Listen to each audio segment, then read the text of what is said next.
Good thing I got my tech crew with me. We are good to go. All right, let's start that right now. I had a little technical glitch there. So, like I said earlier, we got these two old guys with beards. They got the Gandalf look going on, and first time you guys met each other, and you're like two brothers from a different mother. So there we got Kerry. Kerry meet Robin. Robin meet Kerry, and we're just going to talk photography, talk shop. I want to show your websites really quick.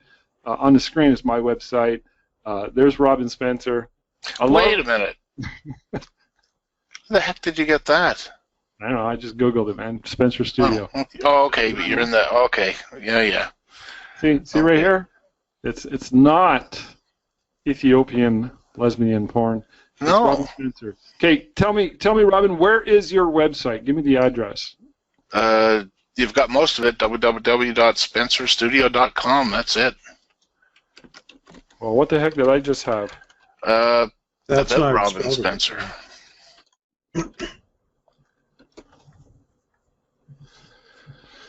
No, that's the site I was at.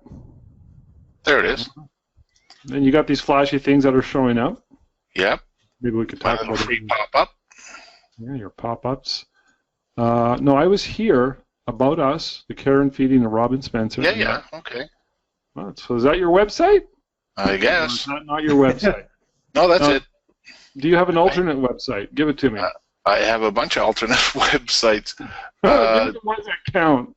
Okay, business, let's see, businessphotosottawa.com. We know why you got that one. Businessphotosottawa.com. I'm a little too dyslexic. I can't really coordinate. Yeah, I'm the same. All right. And yep, there we go. Cool. So you have had this website for how long now? Business Photos, maybe a year. Oh, it's pretty new then. Half a year, yeah. So you got this particular name because of the fact that it's a good SEO name? Built exactly. Right. Yeah. Well, no, this particular website I've had actually for quite a while, but I redid it all to make it mobile friendly because Google was telling me it wasn't friendly. But I got to tell you, I like your old website because it reminded me of Borat's website. It was flashy and loud and garish, but it was so filled with personality. So you kind of ruined it for me. Just saying. You ever seen Borat's website? No. I'm going to show it to you. Have you ever seen the movie? I've got the movie. Borat Online. I have no... All right, he had like a 1998 website designed by a grade 9 high school student. It had all the flashy GIFs and it was loud. I mean, yours wasn't that bad, but yours had a lot of personality. So, anyways, this is good to know. So, do you have another one, or is that it?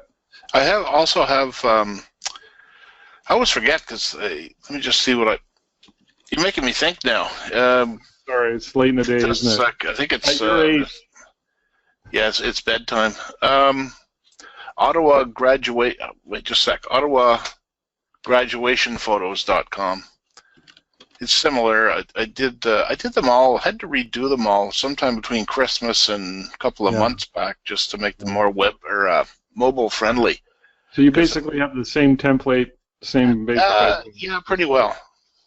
Yeah. About Us page here. All right, cool.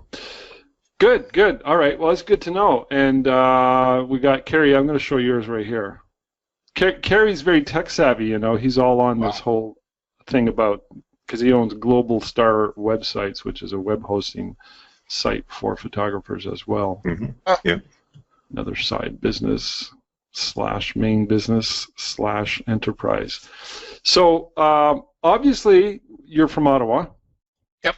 And we don't even have to go there. I'm from Sudbury. Kerry happens to be from all over the world, mostly Toronto, Sudbury, Phoenix, and then now back in Sudbury. And Have a computer, will travel. Yeah. But servicing the world with your Global Star websites, and also you're doing boudoir. So so we're just I want to talk. I mean, look at you guys. I mean, you're well into your 60s. You got the Gandalf look going on, and you're still in the game. And I told you the first question I was going to ask you guys is, why are you still in the game? So, but before I go there, I just want to point out too that Robin, you have a small studio in your home. Right. You've been at it a long time. I don't even know how big that number is, but as of June, it'll be 37 years. Who's counting? Oh no, I do count. Yeah, of course. You're gonna have a big 40th anniversary gig, I'm sure of it. Kerry has his business in a 2-bedroom apartment. I don't think he's too embarrassed to admit that. Yeah. Because I should have asked you if it was okay to mention that, but I think it's really, really cool. These images you're seeing on the screen were shot in just a small little area, and I've always been very impressed with the fact that you've been able to build a business and get as much business as you do with such a small little area. So you guys are breaking the rules, and you're kind of rogues. I've known you both for a long time, and you're still in the game. So Robin, I'm right behind you. I don't know if I've been in it as long as Kerry. Kerry, when did you start? 1905 or something like that? Yeah, in the spring. Spring of 05. This is when you got away from I started professionally about 1983, so how many years is that? We're pretty close there. Yeah, we're pretty close. Robin, about the same year? 1980. Okay, you got on before we did. But the same point being that you've been in that a long time and always run a photography studio consistently since. Yep. Full time. Yep. Yeah. So who wants to go first? Who wants to tell me, why are you still in the game? Kerry. Go ahead, Robin. Robin? Early onset dementia, I think. I don't know. It's funny because you sent me a video a while ago, and they were talking about photography in general, and are we all dying, and and that sort of thing. And the stat they had was most photographers, when they start this business, are out of business within about 18 months on average. And it kind of struck me as I was asking myself the same question too. Is why are most studios or photographers, getting real jobs after 18 months, and I'm still after 37 years, I'm still doing it. And so I've been asking myself that, and in all seriousness, a couple of times, I've considered getting out of it, but for me, there is no plan B. It's not like, how your parents always say, you have to, if you're going to get into anything artsy, you have to have something to fall back on. My parents never told me that, so it was like, you didn't get the memo. Sink or swim, you didn't get the memo. So I haven't, and I've thought about, maybe I'll give it up. And I thought, what am I going to do? And then I thought, well, I can always be like a celebrity Kerry imposter, and go to show to, like social functions and pretend I'm Kerry. If you can make money on that, good luck. Well, good luck. Yeah, maybe. I don't know. I don't look good in stripes, though. But, It's checks all the anyways, way. Yeah, I don't know. I'm still at it, and it's just for me. There's no other option. I kind of wish I could say, screw it. I'm going to be a brain surgeon now. But yeah. So you're saying if something really good came along. Well, it's not that it's really good. It's something that I would be qualified to do. Well, and I've talked about other photographers, and that's it. I mean, you're a trained photographer. All your education there, all your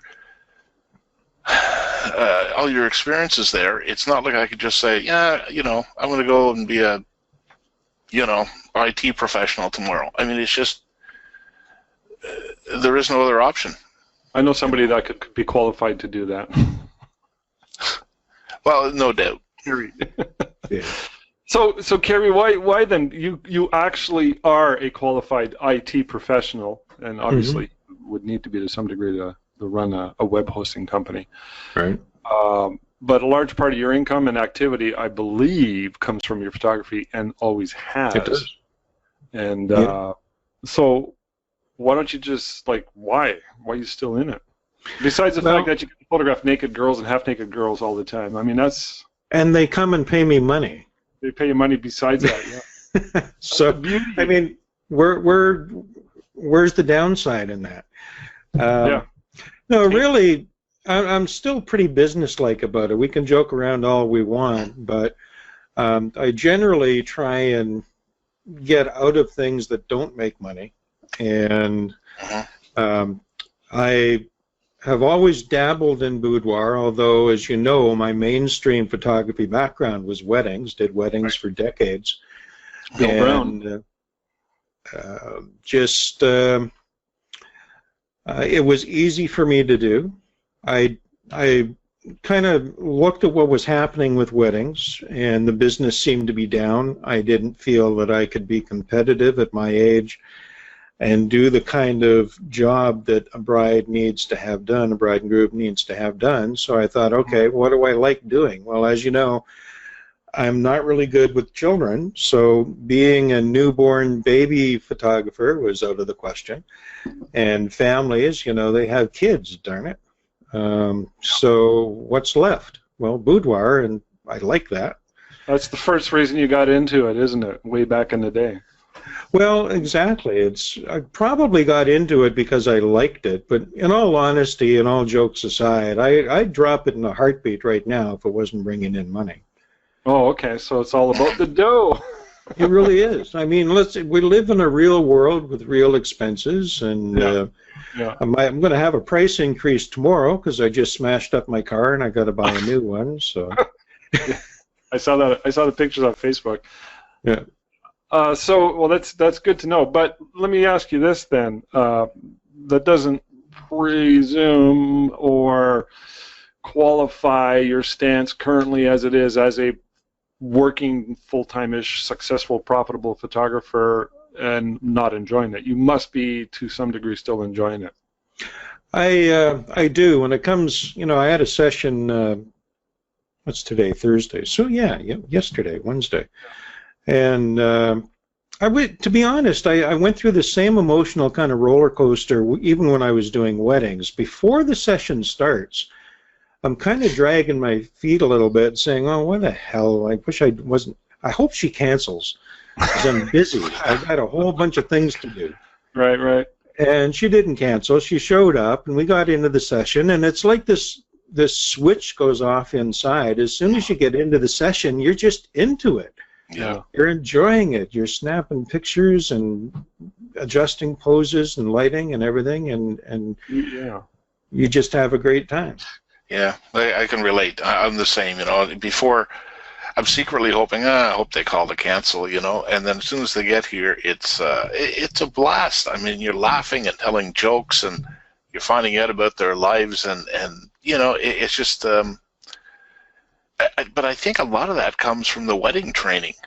You know what I mean? I always thought that when you show up for the wedding and the bride's scared to death and her parents are, you know, especially her mom's all worried about stuff, and you've got like 30 seconds to instantly make that connection and build a rapport and get them smiling and genuinely smiles and really nice expressions and relaxed and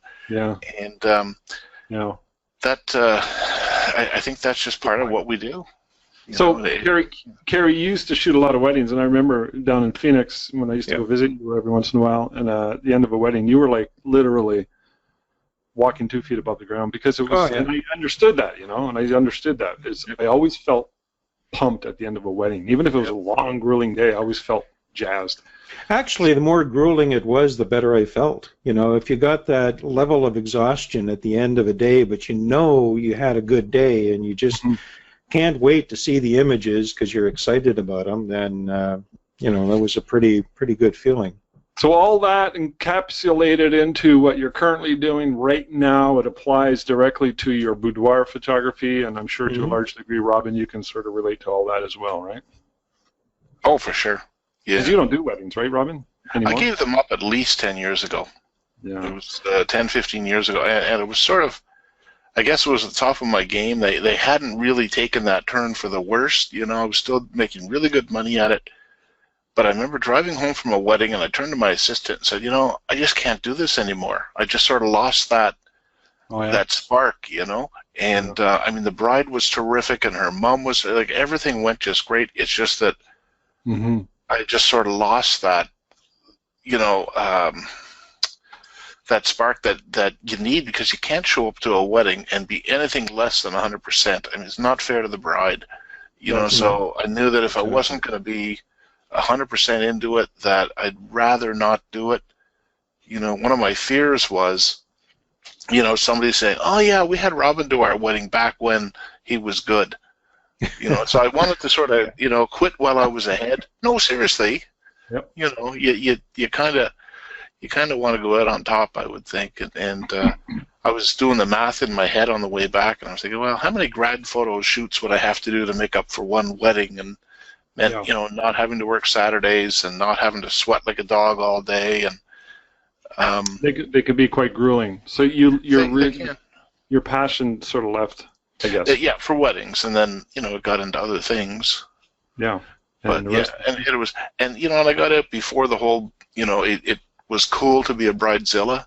I mean, I never had problems with brides, never really had problems with the mothers. For the most part, except for people dying at the wedding, where things went pretty smooth. That actually happened to you? Twice, yeah. Are you serious? Well, yeah. Well, not at the altar, but at the twice at the dinner before, the night before. What do they call it? Oh, you know what I mean? Well, that kind of like puts a damper on the whole wedding. Yeah. Well, I had the deposit, so that was the wedding. No, it wasn't. It was like the groom's dad at one point, and I think at another wedding, the bride's grandmother or grandfather had died the night before. So they went ahead. Yeah. Crazy. Well, never had that happen to me. Kerry, did you ever have that happen to you? No, not had a death at the wedding. Well, had other things, just about every other thing, but not that one. Yeah. Well, even the day before. I mean, it's sort of like that's the wedding sort of event. It's like kind of tragic. It just puts a damper on everything. So we've had I remember one wedding shooting, and somewhere between the church and the park, the mother and the bride had a knockdown, rock'em, sock'em fist fight. Yes, he knows. Wow. Yeah. And so, yeah. But, okay, what was I going to say? I was going to say, for the record, I still do weddings. I love shooting weddings. It's weird, but it's almost like I like them more than ever. It's just like I'm feeling, 58 years old, going to be 59 in 2 months. Because I had my existential breakdown 3 years ago, where I went through this major midlife crisis and changed a lot of stuff, got rid of my studio and all that stuff, and I was like, whoa, what am I doing? So I got back into a studio, and that really reestablished myself. And I look back at it, and I'm sure a lot of you guys can relate to this. You look back at your career as a photographer, and I'm dwelling on this topic on purpose because we got three guys who were like 60 plus or almost 60, and we got decades and decades of legacy behind us. So experience. So and still in the game, all three of us still in the game, and so I look back at my career, and oftentimes I've had moments where I wanted to get out for whatever reason. I can't figure out now why. The one 3 years ago was a unique experience where I didn't get out, but I downsized. I thought I'd just do something different. And then I realized I don't. This is what I do. And every time I think I want to go do something else, I think, no, this is what I do. See, that's exactly what I was saying earlier, that, there is no plan B. It's this, and that's what there is. I was thinking that's what you were thinking when you were saying it. I thought that's exactly, I'm on board with you that. And it, in a sense, it almost sounds like you're saying you were forced, but I'm thinking, no, that's not what you're saying. What you're saying is this is what you do. And because this is what you do, this is a heightened level of commitment and focus and it's okay to kind of like back up once in a while, which has happened to me over the decades. Look back and then come back in with a sense of reinvention. And all of this, you can bundle it up and say it's sort of a little bit of a renaissance thing, because if you stay stuck, you're not going to grow. But if you keep evolving, no matter what, it helps you to stay on top of your game. See, You have to. oh, Yeah. sorry. Go ahead, I was just thinking, though, that the three of us might not be the best benchmark for measuring the industry. Okay, Whether or not good you point. believe in this, as you just said, the emotions that you just expressed, if you were not making money, if the landlord was knocking at the door and the bailiff was going to evict you, you know, Yeah. that's a totally different ballpark, and I think that's what a lot of people are faced with. They're not able to pay their bills. Yeah. And now, when I think about that, you know, all of us have been in photography for so many years. We've seen ups and downs in the industry. Even when times are good, even when the industry is rocking and everybody's succeeding, there are always a cross-section of photographers who fail, even in the good times. True that. Because they're poor business people, or they're, you know, not dedicated, or they're crappy photographers, whatever the deal is. So the benchmark, as far as I'm concerned, is when good photographers with quality product can't make it, can't pay their bills. And then the whole thing of not having a plan B, as Robin was saying, not having something to fall back on, becomes a real problem. It does.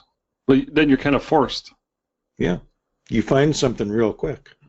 But here's my point. But, you know, man, I've been down to my last few dollars many times. I mean, it's been really, really tight, and you know, bills need to get paid, and they're not getting paid. And for me, I mean, it would have been nice to go to have IBM phone me up and say, hey, we need a new CEO or something. But you're the man. that didn't happen. So you have to figure it out, you know. And since you gave me that article, or that video, you know, about our photographers dying, or whatever the name of the video was. That came from I'm thinking Kerry, about by that the way. one. Came from? Kerry. Kerry's the one that sent it to me originally. Oh, okay. That was the Tony Northrup video? Yeah. But it was, so I've been thinking about that a lot, but the two skills that I think that I've always had, and I'm working on an article about the difference between being out of business in 18 months and staying in 37 years, is the two skills I think that I've developed over the years, or was born with, was the first one, the simple one.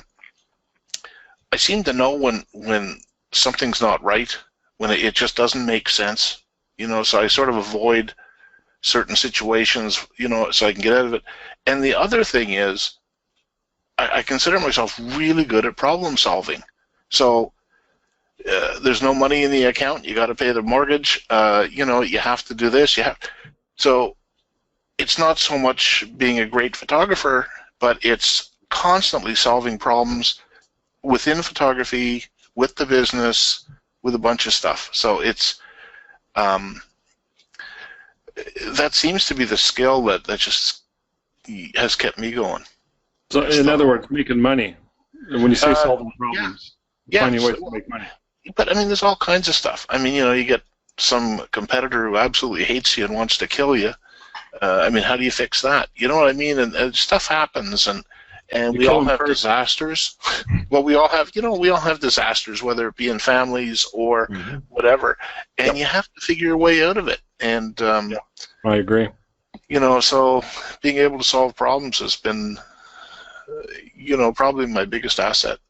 I think learning to be adaptable, resilient, and creative. And this, I've always said this, like, you know, being in business is the greatest teacher, and it's the greatest self-help program. So it sounds like there's a common denominator that we're all sort of expressing here, and that is that a lot to do with being adaptable and resilient, and sort of, I hate using the word entrepreneur. because Gary Vaynerchuk says, 20 years ago, an entrepreneur meant you were a great idea, but you had a person with a great idea, but you were broke. So, successful micro entrepreneurs, Well, I consider myself, describe myself as more of an entrepreneur. Manure. But Kerry, I was going to point you out, and then you brought it up, and it's really good. But I just want to point out that you've always been, probably of all the people I know, more flexible, adaptable, and eager to take on different strategies and start businesses almost at the drop of a hat. I mean, you moved to Phoenix. You took on. I mean, you were for a little while there doing something else, but then you took on photography and you went whole hog selling weddings right out of your apartment, and then you came back, and then you went back. You always seemed to be able to get out there, shake the industry's tree, and just get bookings, and that's a large part of the characteristic that seems to be consistent. I think that applies to any business, not just photography. I think a lot of it is just doing it. And when I started the boudoir studio, 2-3 years ago now, here in town, out of my 2-bedroom apartment, there was a list of reasons why I shouldn't do it. I'm old, I'm heavy set, I'm not trendy, I'm not this, I'm not that. I'm a male, and most boudoir photographers are female now. Here's 100 reasons why I shouldn't do it, so I did it anyways, and it's been fine. And I think a lot of people talk themselves out of things. They put obstacles in front of them, and they should just blow them away. If you want to do something, just go do it and make it work.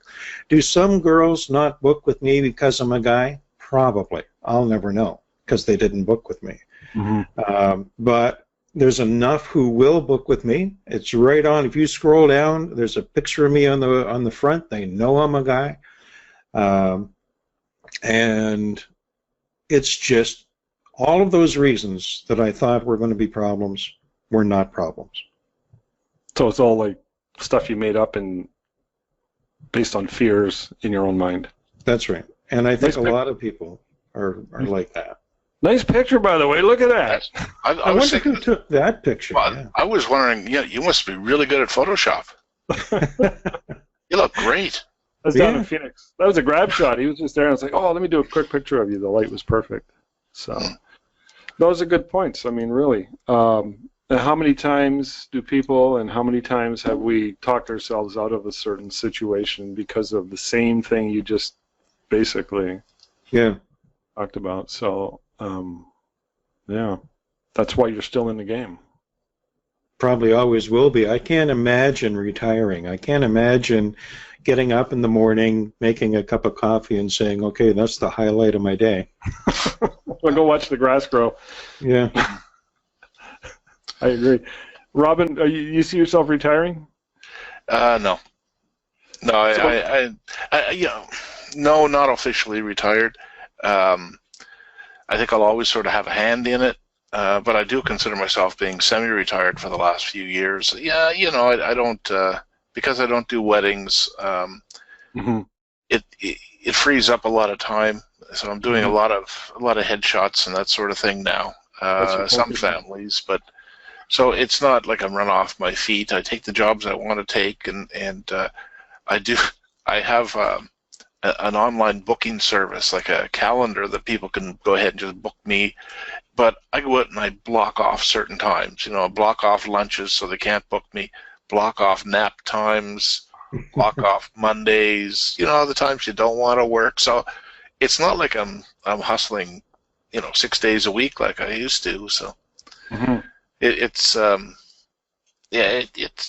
keeps me in money and keeps me interested, but I'm not aggressively trying to book my week solid. You're enjoying life. I am. Well, no, I'm still married. Other than that. Come on, you're happily married. We know it. 40 years. You and Judy. Yeah. Yeah, she's a good woman. Keep her. I was going to ask you, Robin, another question about that, and I can't remember what it was. Damn it. Anyways, it'll come to me at a future moment here.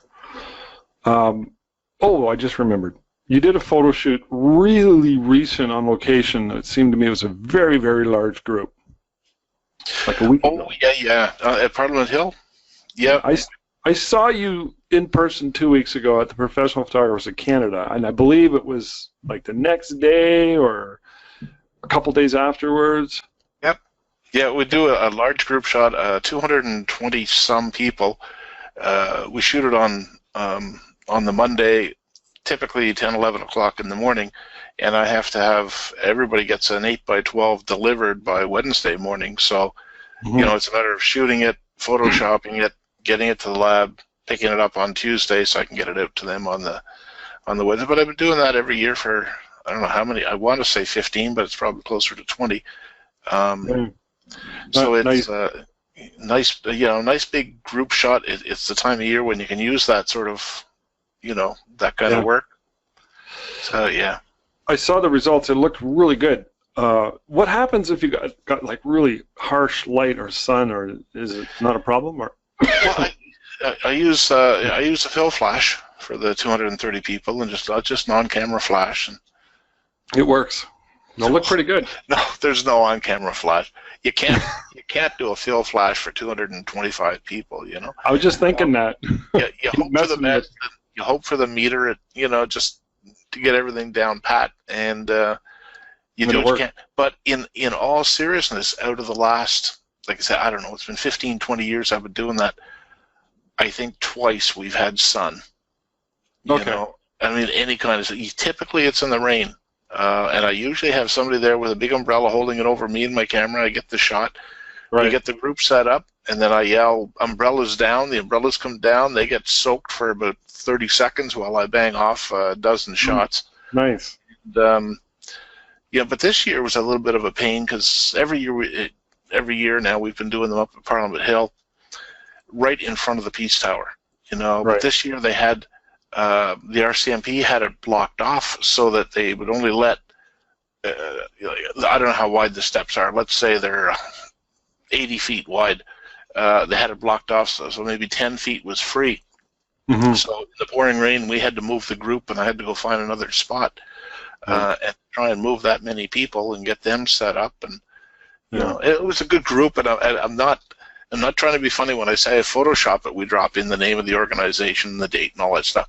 But I also go through real quickly, and if there's any fingers popping up, we Photoshop them out, or any of this. They don't do that. They do? Not this year. You do get the odd one doing that, or you get them. There's some you get from the West Coast, so they're doing I don't know how they do it, the West Coast thing. So any kind of stuff that I think shouldn't be there, we just Photoshop it out. Cool. And gets you out of the house. Yeah. It's a bit of a rush job because you can't sort of phone them up and say, gee, sorry, the picture's going to be, a day late because everybody's gone home at that point. And I don't want to have to mail all these 200 and some pictures, so. No, you see, if Kerry was there, he'd have 3 printers, 3 assistants. Mm-hmm. Everything would be ready in 15 minutes. Yeah, they take it with them, yeah.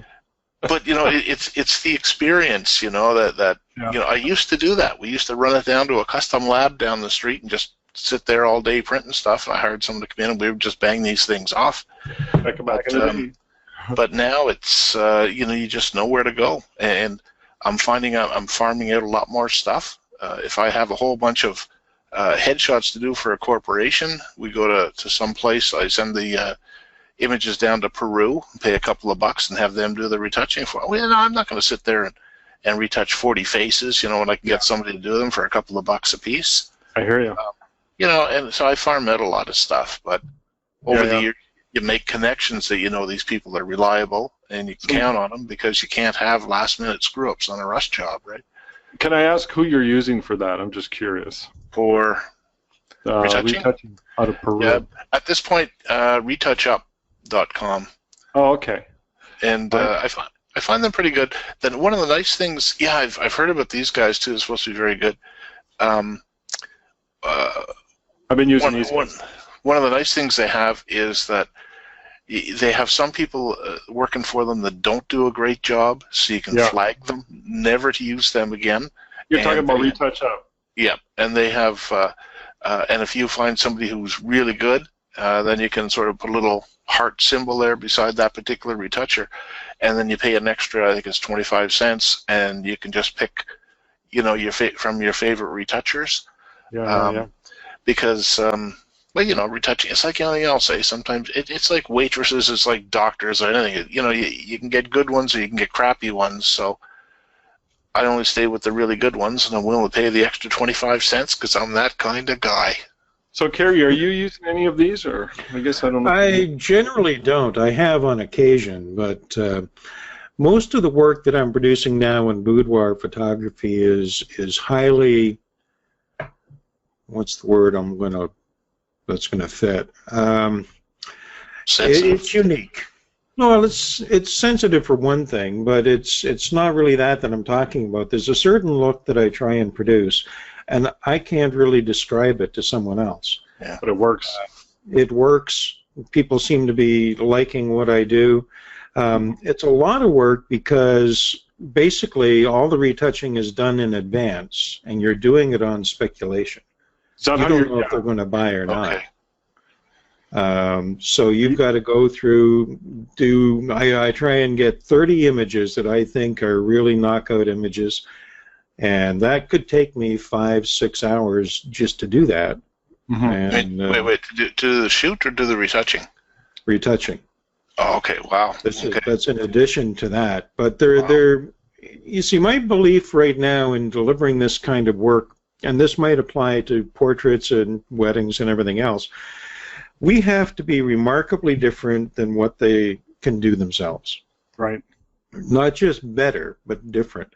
Uh-huh. And as the technology keeps on getting better and better and better, I mean, I had a lady, the girl I shot yesterday came in with a girlfriend who had the best cell phone pictures I've ever seen in my life. Yeah. And they were bragging about, how this wasn't an iPhone or a big Samsung unit. This was a brand I'd never even heard of, but the photography from this camera was outstanding. So I've got to be able to do something that they couldn't have shot in their own home and wow them. So yeah, there's a lot of retouching that goes on, a lot of toning, a lot of not really special effects. That's the wrong thing, but you know what I mean, kind of effects. So when you're done your shoot, you've scheduled an appointment, you know you're going to apply all this extra work for the obvious reasons you just mentioned. Yeah. So that sort of drives you. I mean, that's part of the craft, right? You know you want to do a good job. You feel personal pride in it. You know it's speculation, but you know and feel pretty confident that it's going to pay off in the end, which I happen to know. It has. And if you do a good job. See, usually after a shoot, and I don't know if every photographer feels this way, sometimes you nail it and you just had a great subject and you just know it was good. Sometimes in boudoir photography, you get somebody who's really nervous, who just can't pose, they can't even follow instructions, and you're worried. You're thinking, oh my God, how am I going to get 30 images out of this? And you keep on shooting, you try and push yourself. You know it's not going the way that you hope. But you deliver those 30 images, they come in to see them, and they can't see them online. I don't care if they have to drive from Timbuktu. They got to come back and see them in the studio. Yep. And you got to make sales the way sales get made. And it's just... That's a slogan. Yes, it is. It's right on my business card. You should write a book, and that's your title. Yeah. Robin, what's your book? Robin, what's your title of your book? My book? Yeah. Oh, you mean I'm still working on it, and it's like I said, I'm in my 60s now. We've got a granddaughter that's 2 and a grandson that's 6 months, and I figure I'm not going to be here, for when they grow up. So I started putting together a book, and it's going to be called something to the effect that where to hide the dead bodies and other grandfatherly advice. So it's just sort of a potpourri of stuff. But Kerry, I do totally the opposite. And if I get stuck, I'll retouch something, but basically I shoot it, put it online, depending on what it is. And you know, we all have our own systems, right? Mm-hmm. It took me, I started doing the online proofing thing. I gave up on it, I don't know how many times, because it was just not making me any money. It was just killing me. And I used to have people in, and we'd sit there, and back in the old PhotoVix days, or the proofs, they were like the slide proofs, trans proofs, you know, we're using. And the online proofs, I was just getting killed at. But I got to the point I was doing a lot of families, and you do the family, you do mom and dad here because it's their anniversary. Kids are flying in from Calgary and California and Boston and everything for this thing, and they want to see the pictures, and they weren't going to be driving back in from Calgary and Boston to see them. So I got stuck. I had to put them online, and through trial and error, I was able to get my online sales up to and beyond where the face-to-face sales were. And it was just a lot of little tricks and things I was using. I don't want to say tricks, but I had to learn it. I'm still getting people. And again, we work differently because I price stuff. For me, it's how much money I make, how much profit I make per hour that's important to me. Try and make as much money per hour as I can.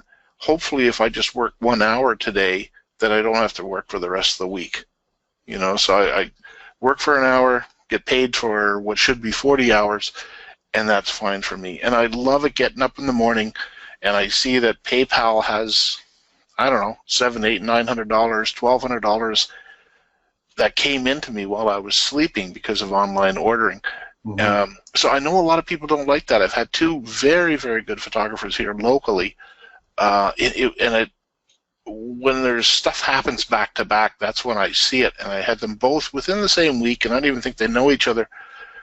Both of them were complaining that, you know, business is really, you know, I'm so busy. I don't have time to spend with my family. I don't have time to, you know, do stuff with the kids. And so what I'm going to start doing, they say, is I'm going to start doing projection proofing. And I'm saying, really? So you're going to add an extra hour to an hour and a half for each sale, you know, on each sale? And with me, it's just the opposite. I like the idea of being able to do the shoot. If I get stuck, I'll put in a sample retouch, you know, just so that during the conversation, if I get that feeling that they're real nervous about the whole retouching thing, I'll say, look, I'll put one up for you, retouch, so at least you can judge to see what I mean when I say I'm going to fix your teeth, I'm going to fix the bags under your eyes and stuff. But I like to do stuff, and besides photography, I like to relax and spend time with the family and take the wife for lunch, and I like to do this and that, and you know, to spend 5-6 hours retouching, I mean, you work spectacular. It really works for you. But, you know, I just maybe I don't have the patience for it anymore. Well, I think it's also the kind of photography that every photographer does. If you're talking family portraits or something like that, it's easy to say, yeah, I can fix that acne on your son, and I can do this, that, and the other. We're more of a, like that one that you just passed, Rob, is maybe an example. This is, I can't show her a proof of that and say, imagine that it's all high key and kind of fade. You know, we can't do that. I have to show them what the vision is. Yeah. And I've also adapted, not 100% of the time, but Rob's seen it on his visits here. I've gone with kind of the reveal wall concept. Right. As much as I can. If I feel that the customer's going to buy, sometimes you just get a vibe and you know they're only going to spend $200-300 and I won't do it. So just for the sake of argument, explain to Robin really quickly what the reveal wall is. I believe you're printing the prints, not just... Yeah, my target on a boudoir is to come up with 30 images. That's my goal. So I will print 38 by 10s, and I have 11 by 14 archival mats that I get from GTA Labs, and I lay them all out. I put them all out, and they're hidden. When they walk in the door, they can't see them. They turn around. We get, hats and coats are off. If it's wintertime, we get them all prepped, and then we go in to see the reveal wall. And it's stunning. It's just overpowering. It hits them all at once. They're not seeing one image, they're seeing 30 images, and their eyes dart from image to image, and we don't let them touch the mats. We give them, those white cotton gloves? Yep. Yeah, we give them white gloves, say, okay, if you want to pick them up, you have to wear these. And so that's the kind of effect I want people to have. I want them to fall over backwards when they see the stuff. Mm-hmm. And somehow, to me, they can't do that when they're just looking at a small image on a computer screen. I got to ask you, Kerry. I mean, you both have legitimate stances. I got to say that. I mean, there's no right or wrong here. So just for and I think anybody watching this would agree. So mm-hmm. it's not like we're debating the merits of one over the other. It's just we customize these different approaches. Yep. The bottom line is the bottom line. Are you happy doing what you're doing? Are you making money, paying the bills? Or are you thinking maybe I should go get a real job? Do I have to force plan B? Ugh! But Kerry, you spend X amount of hours working on 30 images. By the way, I got to just admit to you guys, and I don't know, Kerry, if you feel the same way. I think I know where Robin's at on this one, but mm-hmm. I'm really digging spending X amount of hours a week sitting down at the computer doing workflow on retouching images. I'm finding, like back in the old days when I was doing 700-800 sessions a year, we had a full-time employee. I couldn't even imagine being the person who did all the workflow. But we've cut down our volume quite a bit. We're going more after the lower volume, a boutique-y thing. But I really enjoy sitting down, and I can imagine really getting into the groove. And I don't know, Kerry, if you get into that same mindset, when you mm-hmm. sit down after a set, especially one that you're happy with, but I imagine mm-hmm. you're gonna give them all the same love and attention. Mm-hmm. You pick your 30 images. You don't show them the other images, right? I imagine. No, they never see them. 30 that are done. So whether or not you do a reveal wall or whether or not you show them as a digital file on your big screen TV, right? You're going to give all this love and attention, and you're going to give it your custom look to each individual image the way you want it, and there's no other alternative here. It's got to be shown this way for them to really get full impact. And obviously it's working for you. You're making sales. Mm-hmm. Out of your little 2-bedroom apartment. It still blows me away, by the way. But my main point is that are you enjoying doing the retouching aspect of it, or does it just sort of like grind? Well, kind of like the shoot itself, sometimes the hardest part for me is to get started on a retouching session. Mm-hmm. And then once I'm into it, once I open that first image and start working it, then you don't want to stop. You just want to go on and on and on until it's done. So I don't mind doing it because to me each image is unique, and I've had girls come in together. 2 girlfriends will come in for boudoir sessions. They kind of give each other support, and my approach to it is I want them each to look different, and I don't want just to be the McDonald's of boudoir photography. So you force the creativity. Yeah. And deliver it. If I did an effect for one girl, I don't want her girlfriend to see, to say, here's my copy of that. Mm-hmm. So same pose, same lighting, same everything. Right. Yeah. Do you ever get afraid that one's going to feel ripped off because they got a different look that looks really cool for that particular girl, and just the way sometimes perception will actually create that illusion? We think, the grass. No, I don't think they externalize that to the photographer. They internalize it. They believe it's a fault within themselves, and this is a real problem with boudoir photography. Most women, and I'm sure you've heard reports about this, with the pressures that are put on them with society and fashion magazines and the pressure for them to look a certain way that they don't look. They're a few pounds overweight, or their nose isn't quite right, or they hate their chin. They all tear themselves apart. Yeah. So if they feel their images aren't good, they blame it on themselves. Part of our job, and as you know, I work with Marianne, and we kind of acknowledge, we know this, part of our job is building them up during the shoot to make them feel like $1 million. Oh, cool. and to help them get over that insecurity that they have. But that goes back to the wedding photography. Isn't that the skill you learned shooting weddings, where you have to... It probably is, yes. Yeah, you have to get them in right away. Yeah, I find that really helps. I mean, some people look down on wedding photographers, but man, you learn real quick. You learn lighting quick. You learn posing quick. You know, it just... Because there's no retakes. That's right. Well, hopefully not. You know, but Kerry, see, I work. Like I say, it's for me. It's just a different philosophy, and I like what you do. But for me, I was talking to a guy the other day, and he was saying, "Oh, I was talking to somebody on the phone, and blah blah blah." I think I almost never talk to anybody on the phone. Everything for me is online. It's just they book me online, they see their proofs online, they meet me in person. Some of the stuff is, you know, we have it shipped directly from the lab. It's just, for me, I guess, and again, not that I'm saying that, you know, my work or my system's any better, but I'm happy with it, and it's a lot of, I don't want to say hands off, but, you know, if I have to, I get somebody else to retouch it. I do the retouching myself if you know, it has to be done just so, or it's a big job, or if it's it needs to get out right now.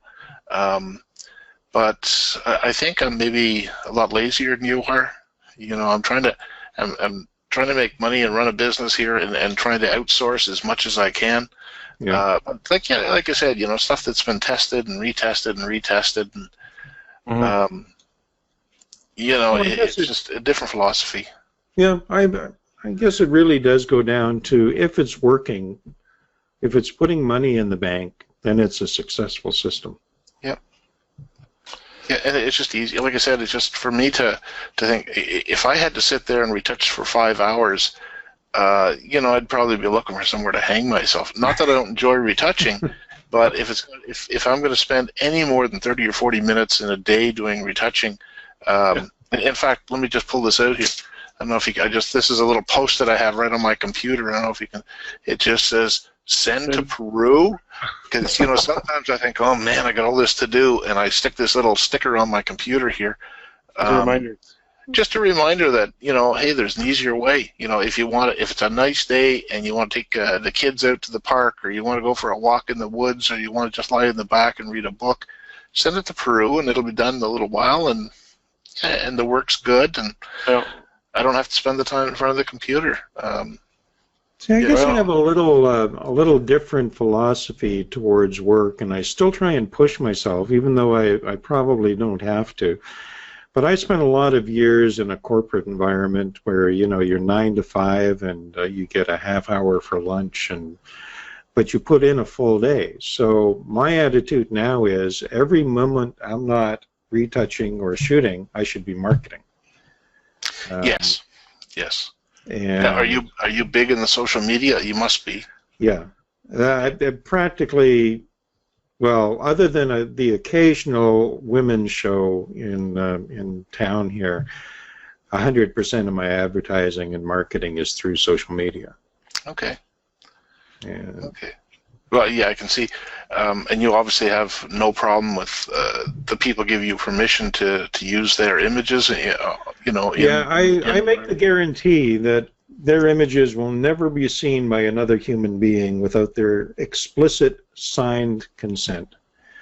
And I don't even usually ask them. A perfect example is, well, I was going to say girl, she's 42 years old, so a woman that I shot about 3 weeks ago.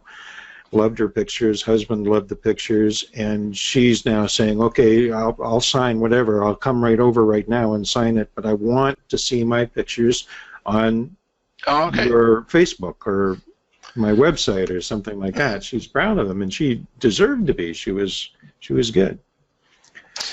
I always ask, especially if, you know, you get a really good shot, I always send them an email and say, hey, you know, I love that shot of you, number 42 or whatever.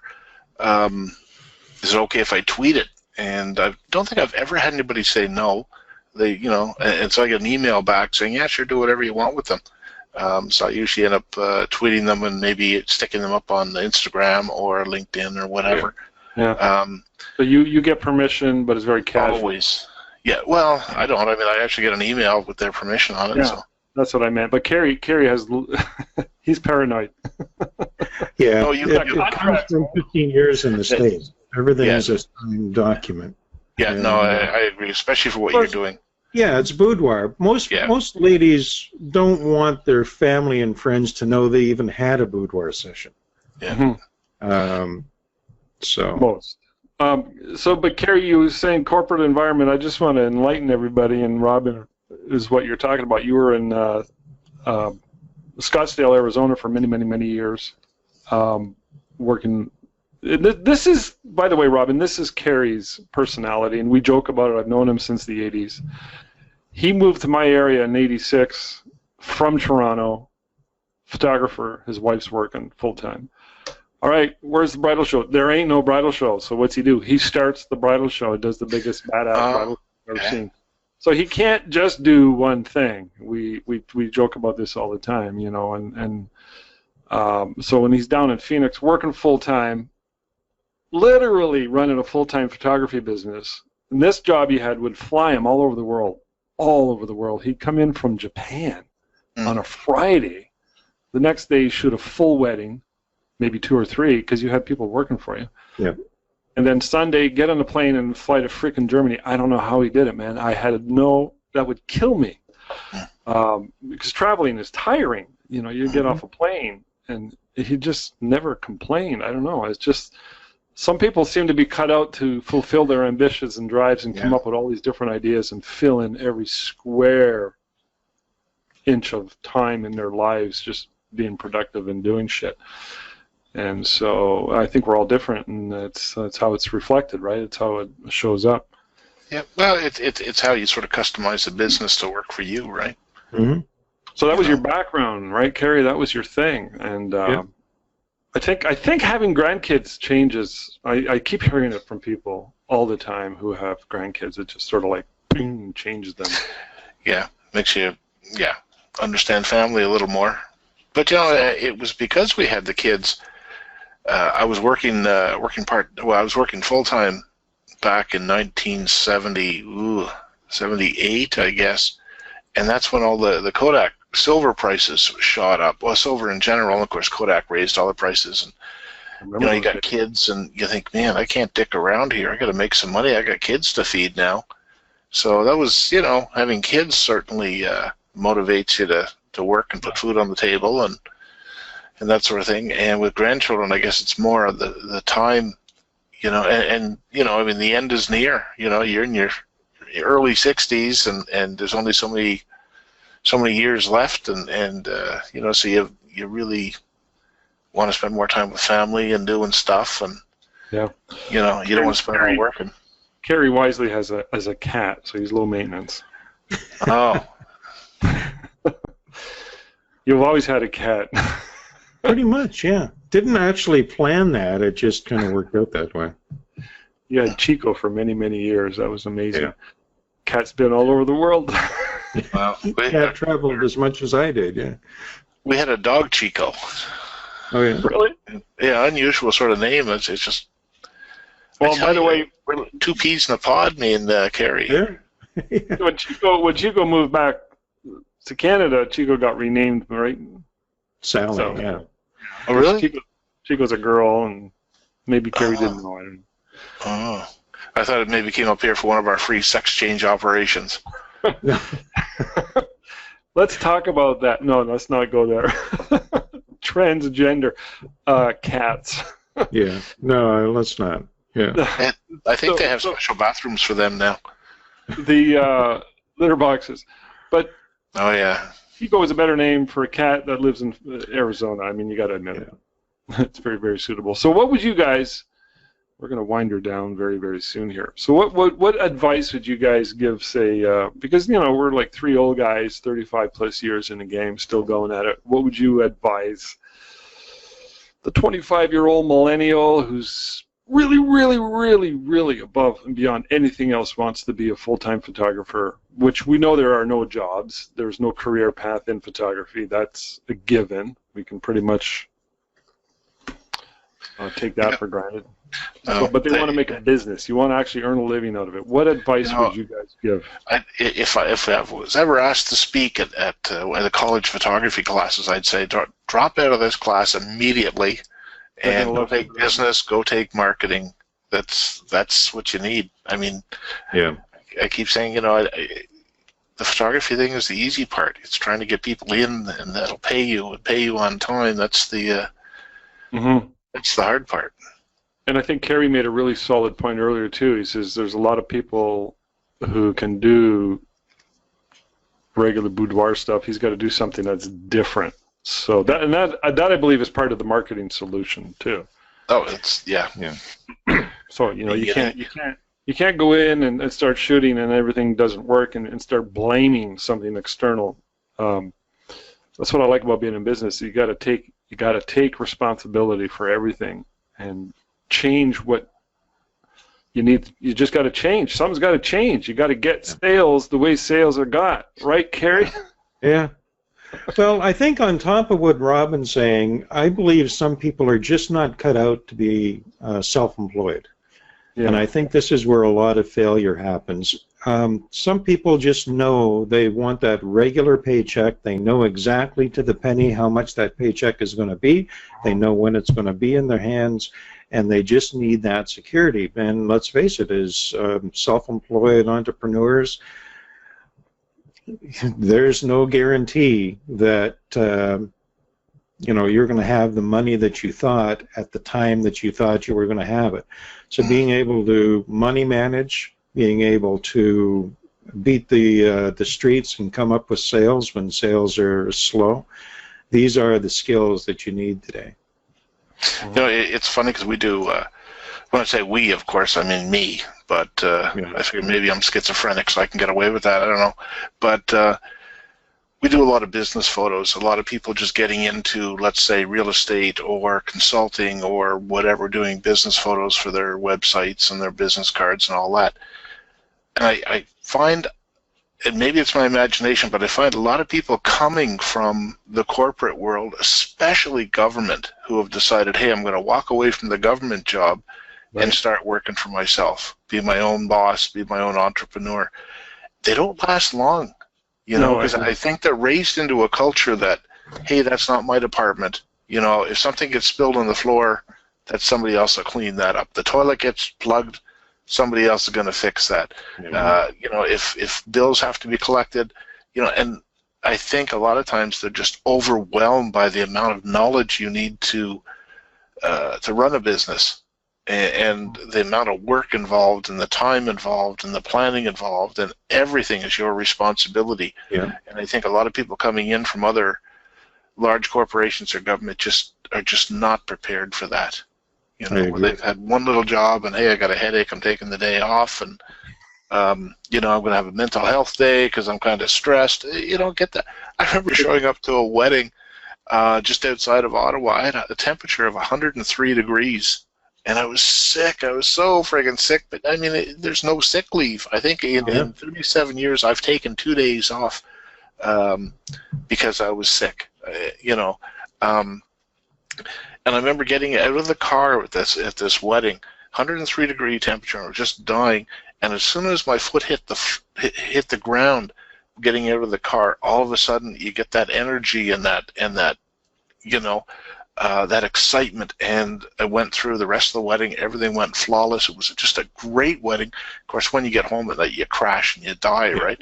Yeah. But it's you have to have that, right? I mean, you got to love what you do, and you just it just has to get done. There's no excuses. If it needs to be there Thursday at 10 o'clock, it's there Thursday at 10 o'clock. If you have to be there, it doesn't matter if you're sick or what. It has to get done. I think, I don't know. It's interesting. I don't know if a 25-year-old millennial would have that kind of commitment. I don't know. Maybe. Well, they'd certainly have to be unlike the rest of their peers. They call them the entitled generation, so that's going to work against them. Yeah. Absolutely. What do you say, Kerry? I say that they should, as Robin said at the beginning, a plan B is not a bad idea. And Alex, that's the worst idea. well, if you believe in operating without a net, I guess. I mean, one of the things we haven't really talked about, we've talked about a lot of the personality that goes into running a business, and it would apply equally whether you wanted to be any kind of business person. The state of the industry itself is always a question mark. As with many others, artists have gone through all sorts of revolutions because of technology. The retail sector of the economy is going through a huge reorganization right now because of technology. We do have some reason for insecurities. I don't want to say and start saying dramatic things like, oh, photography is dead. I don't think it is. I think it has shrunk in the past few years as an industry. I don't think there's very much that you can do to deny that. And will it change? Will it stabilize again, or will it continue to shrink? I don't know. The news is questionable. So, hard to say. But Kerry, everything's changed. Everything's changed. I mean, I'm sure we're about the same age. I remember. I'm sure you do when color came out. I'm sure that when you went to be a professional, you had to get a 2 1/4 camera, and then the 35s came out. I remember them bringing in RC papers, and there was the big, oh my God, we're all doomed. It's not real paper. And then, of course, digital came out. It's constantly evolving, and now we've got the mirrorless cameras. It's constantly changing, and and that's all true. But here's the thing that's different about this change is it's technology driven. But through all of those changes, whether you shot a wedding on 2 1/4 or 35 mil, there was the same number of weddings to shoot. What I'm saying is the market has shrunk. And this is the big change between that I think we're looking at and have looked at over the past decade and over the next decade moving forward. As more and more technology, people just won't perceive the need. Oh, why should I go to a photographer? Look at this. You've seen, I saw a YouTube video of one of the new products that Adobe is working on right now for cell phone companies, because of course Adobe sees that as the future. Why sell to 100,000 photographers or 1 million photographers when you can sell to 100 million consumers? But I had this same conversation with somebody. I know what you're talking about, the Adobe Photoshop app, right? Yeah. But here's the difference. I pay Adobe $9.95 a month forever until the day I die to use Photoshop. Right. Or somebody can get an app for free from Adobe. See, I don't understand where Adobe is making they're making $10 a month from me, or it's true, they have 100 million people that want to use their app, their free app. I don't, I don't believe that their app, now their app does exist, I have it on my cell phone. I don't think that's what Adobe's real plan is. I think they plan on licensing their technology right to the cell phone manufacturers, so it's that's where they're going to make their money? That's where they're going to make their money. Okay.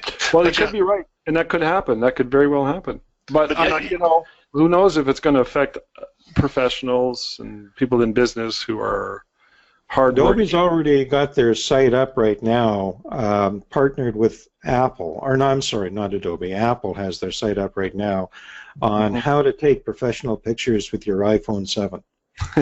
And they have little videos, 3-minute videos, including how to take portraits with your iPhone 7 and how to do this, that, and the other. So that goes back to my point of our ability to deliver work that they cannot do themselves, even with the best damn cell phone or the best damn point and shoot. And as long as we can do that, we're okay. Right. For those of us who are willing to deal with the uncertainty, the anxieties, and you have to have that proper mindset. That's why I've always said, and I'll say it again, I said it earlier, the greatest self-help program is being in business. Because when you're challenged, you're going to be challenged. We all know it, sooner than later. That journey you go through from being challenged to finding the solution, where you initially may think, I can't do this, to I got her done, that change is such a personal powerful character building thing. So you have to have vision too. So, let's all hope that it sticks around at least for a while. I mean, I'm certainly planning on it because, hell, I got my studio going here and it's looking good. We got all new furniture, all new prints, all new lighting, new location, new signage. I'm up to my neck in alligators. Yeah, Nice. You're all in. Up to my fucking eyeballs in alligators. And it's good. It's good. I got a session tomorrow. I got 3 on Saturday. The bookings are coming in, and we're inventing and creating new looks. And, Fairy Day, we're really going to run with the fairy theme. That's something that, this year, we just, Kerry, I had the Fairy Day thing. Yep. They can't really recreate that experience. No, and that's exactly to my point, is that specific things like this, things they cannot do at home. Yeah. So it could be, sometimes it's the work itself, and maybe sometimes it's the service. Like, Robin, you're doing headshots, and if you were able to find a niche where you were able to go to locations to save, let's say you had the opportunity to photograph an entire crew at a particular corporation or government agency. I do that. We do that a lot. Yeah. And you sort of that was your thing, and he's the guy because he makes it easy for us. We don't all have to get in our car and drive. He comes here, boom, boom, boom, and that's sort of your niche. I mean, your Apple or iPhone app's not going to create that, assuming they need professional. And then not only that, I think exactly corporations are more logical about these things. Even if they had the talent and ability to do it themselves, their attitude would be, no, we need to be doing our jobs. Yep. Send to Peru. Yeah. Send to Peru. But, part of the selling point of the headshots when you go on location is they all look the same. They're all, you've got the website up with all their staff or their board of directors, and they're cropped about the same background, so there's a uniformity on their web page, and if you get everybody just to say, hey, send me a selfie, then you're going to get pretty sloppy work. And it's the opposite with Kerry's approach, and Kerry wants to create something unique for each and every client. So, well, and different things, but I would agree in the corporate headshot, they want to have a particular look to what they do. And I think the common point that we can all agree on is this: is you're delivering a product and a service that meets their needs. Yeah. They have something they want, you deliver it. They have a problem, you are the solution. Find the solution. Where's the problem? Where's the problem? Where's the problem? Find the solution. Yeah, exactly.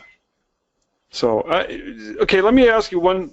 This is my last commentary, and then we're going to close this off. I really appreciate you guys being here, but it just popped into my brain. I've been thinking about this in the last few days, and I don't know if I'm imagining things, but I'm pretty sure it's a legit real thing. But I'm finding adults are getting really, really bad with not wanting to be in pictures. They sort of hate themselves, you know what I mean? I don't know if that's, again, something that's been there, hidden. We secretly deal with it, and it's just been forced to the surface because everybody's on social media, and social media has affected us so much, and we compare all the time, and we feel like it less than, it's sort of in a weird way affected our self-image or self-esteem. So I just find that. I don't know, am I wrong? Is that a thing? I don't see that so much. It might be different with Kerry, because Kerry, you're dealing with sexuality. Well, yeah, I talked about that earlier. The self-image of most women is very, very poor, and so that is a big issue in my market. So, I always give people, compliments and try and build them up, but it's all legit stuff. I wouldn't say that. Gee, Kerry, I love your long blonde hair. You know what I mean?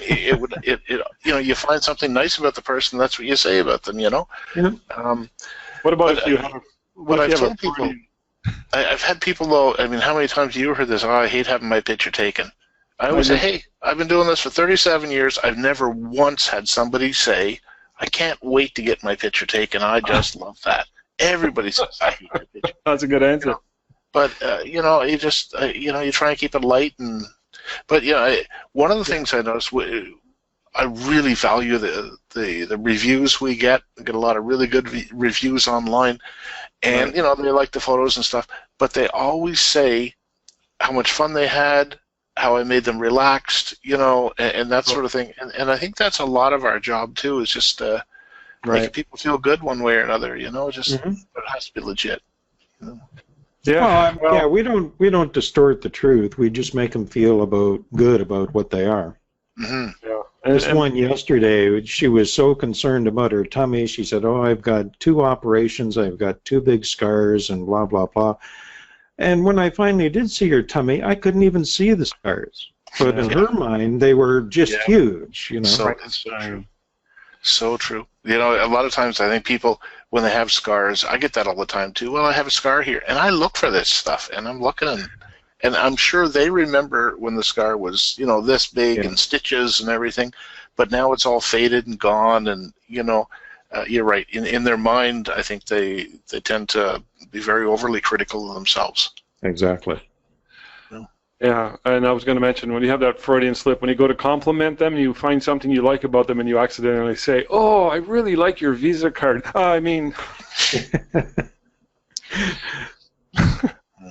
Who's got my money? Yeah. No, it's a good point, Robin. Making them feel good. I'm just, maybe I'm imagining things. I don't know. I just see it more and more and more. So, anyways, I'm going to let you guys go and get off to doing whatever you're doing, whatever that may be. Not retouching. Nope. Me neither. You can continue doing your not retouching activities. And whatever else. So I appreciate you guys joining me on this casual podcast conversation, and maybe we'll bring you back again. Robin's going to have a new microphone, and I will. Yeah. We'll try to avoid. We were good boys. We didn't talk politics or too heavily into philosophy or religion or sex or anything. That's the after midnight one. Hey, how come you guys have the fancy microphones and you keep breaking up? I don't get it. I think it's the internet in Ottawa. Yeah, I think so. Oh, okay. Trudeau, he's taxing it. No, don't say that. Hey, another new tax in today, eh? Another carbon tax being added. Another 2 cents per liter for everybody. Prices going up. Well, we got to do it, man. Well, let's not go there. I got to get a new car. Maybe I'll go electric. Where's the price of electricity in Ontario? I don't think I'm going to save anything. I got to tell you, I don't know what it's like up there, but I posted something recently. I had a job downtown. It was a shoot. I don't know how many people, but it was a corporate headshot thing for a company downtown, and I was having a little bit of a problem with my car, and I thought, just in case. So I took an Uber, and it cost me $17 to go downtown. Yeah. Parking normally cost me $20. They dropped me off at the door. The driver helps me in with my equipment. I didn't have to find a parking spot. Didn't have to drag all my camera equipment 2.5-3 blocks. I'm telling you, it just Uber. I'm really questioning whether or not I want a car. I'm just going to Uber everywhere. That makes sense. It's so easy. We ain't got Uber here. Yeah, well, there you go. There's something for Kerry to do. No, there's another business to start up. Oh boy. There you go. Yeah. My cousin's kid, she went to chef school. She's a Red Seal chef, and she lives in Ottawa, coincidentally. And she's getting married, and he's a chef as well. And she quit her job 10 months ago. She said, "I don't want to be a chef anymore. I'm going to drive for Uber." She's loving it. Yeah. She's an Uber driver in Ottawa. She went and bought a brand new Nissan, and wow, she's loving it, making good coin. Makes a lot of sense. It's good. I like it. I mean, makes perfect sense. I've taken Ubers, Ottawa, Toronto, different places, and it's just so fast and easy and cheap. Yeah. Fast and easy and cheap. That sounds like I'm talking about, old girlfriend or something, but... Can you call up Uber and say, "I just want to go for a ride, just drive me around the city for an hour"? You can't call them. So or whatever. That's why I was supposed to take my mother somewhere, and she said, "Well, I don't know what's the number for Uber." I said, "There is no number. It's an app on your phone. You know." Yeah, it's fascinating. Well, I hope it never goes away, and it only gets better, because to me that's the fair market, and it's we benefit. A taxi. I don't want to be in the taxi business. That's for sure. No, but there's no reason they can't switch over. They can't say, screw taxis, I'm going to start driving Uber tomorrow. So taxis is going away of photography studios, is going away of newspapers, printed books. Betamax and yeah. Yeah. But maybe we might have to go to Plan B, whatever that is. So. I don't have a Plan B. It's this or nothing. I do. I'm going to start an oil wrestling rig. Yes. There you go. Bring it on the road, man. Bring it on the road. Been there, done that. Old school. That's an inside joke, but and literally he did that for a year while he ran a studio, and then he got divorced. Those were the days. I told you, Kerry can't think small. He finds a freaking ring for an oil wrestling rig. Oh, buy that, and I'll start a business. Next thing you know, he's got a van, PA system, microphones. He's got a crew of 6 people. A bouncer, a DJ, 3 hot girls in bikinis, and he's traveling all over. What the hell? It looks good on his resume. That's right. All right, I'll let you guys go. All righty. Okay. Thanks a lot, boys. Nice meeting you, Kerry. See you guys. Nice meeting you, Robin. We'll talk soon. Take care.